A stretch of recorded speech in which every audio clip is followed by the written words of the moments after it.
Okey, seterusnya kita akan pergi kepada falsafah Ar-Rahnu. Okey, falsafah Ar-Rahnu ada 3. Yang pertama keadilan, yang kedua harta dan yang ketiga pertanggungjawapan. Okey, untuk keadilan ini adalah tidak berlaku sebarang penindasan, perampasan, tipu muslihat dan bebas daripada unsur-unsur pencerobohan hak orang lain yang mana memberi manfaat kepada kedua-dua pihak dengan manfaat yang sama dan tidak menganiaya salah seorang daripadanya. Okey, seterusnya adalah harta, iaitu segala kemudahan untuk menerokai isi alam ini bukanlah hanya golongan tertentu sahaja, malah ia diciptakan untuk memberikan kemudahan untuk semua orang, semua golongan. Okey, dan semua masyarakat. Seterusnya kita akan pergi kepada falsafah pertanggungjawapan, yang mana dalam konteks ini ia tidak berlaku penipuan dan rampasan atas dasar kesemua harta di muka bumi ini mempunyai hak masing-masing yang perlu dinikmati oleh haknya, dan hak mutlak, pemilik mutlak adalah Allah Subhanahu Wa Taala. Okay. Kembali lagi bersama saya Faiz. Okey, saya akan menerangkan tentang isu pemalsuan emas yang melibatkan penyaluran emas luaran atau dipanggil sebagai lead gold. Okey, lead gold ini yang mana logam tungsten dicampur ke dalam jongkak ataupun produk emas yang lain bagi menambah kadar berat emas tersebut dan untuk dijual. Itulah panggil definisi lead gold ini. Okay, seperti yang kita lihat, okay, lead gold ini banyak berlaku sama di dalam Malaysia maupun di luar Malaysia. Perkara ini semakin menjadi-jadi kerana sukar untuk mengenal pasti ataupun mengetahui sama ada emas tersebut tulis ataupun tidak.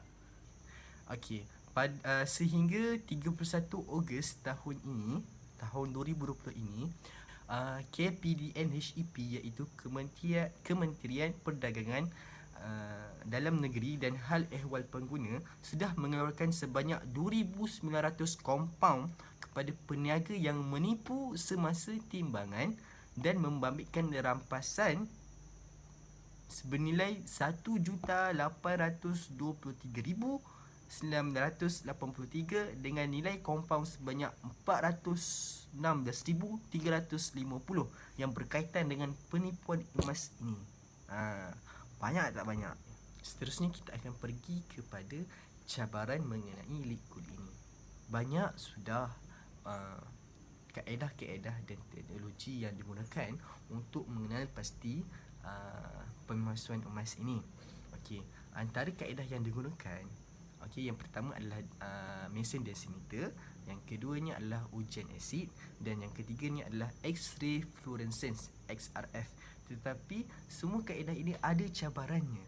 Okey, kita pergi kepada satu-satu. Okey, untuk mesin densimeter ini, mesin densimeter hanya mengukur ketumpatan logam sahaja dan ketumpatan tungsten sama dengan ketumpatan emas. Sesukar untuk kita mengenal pasti sama ada emas tersebut adalah emas tulen ataupun tidak. Okey, itu cabarannya. Okey, yang keduanya kita pergi kepada ujian asid dan X-ray fluorescence. Okey, ujian asid XRF ini pula hanya bertindak di permukaan emas. Jika kepingan tungsten itu disalut emas tebal, maka ia tidak akan dapat dikesan logam tungsten itu. Itu cabaran kita. Sukar kita untuk mengenal pasti sama ada emas itu tulen ataupun tidak. Ada implikasi ataupun kesan terhadap penipuan emas ni, antaranya golongan orang awam dan pihak bank. Kita pergi ke orang awam.